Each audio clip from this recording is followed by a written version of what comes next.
नेपालको एउटा यस्तो भूभाग जसलाई लुकेको स्वर्ग भनेर चिनिन्छ।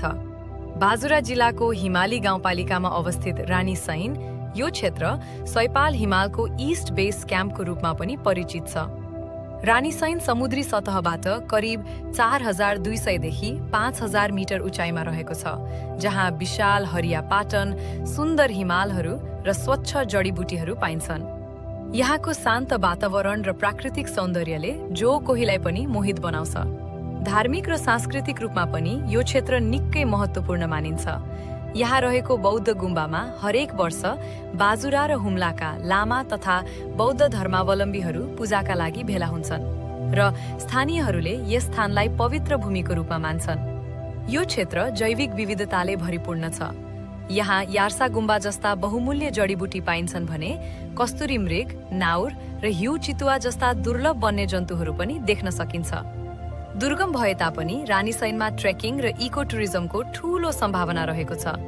स्थानीय सरकारले केही प्रयास गरे पनि अझै राम्रो प्रचार प्रसार र संरक्षणको खाँचो देखिन्छ। अब कुरा गरौँ रानीसैन कसरी जाने।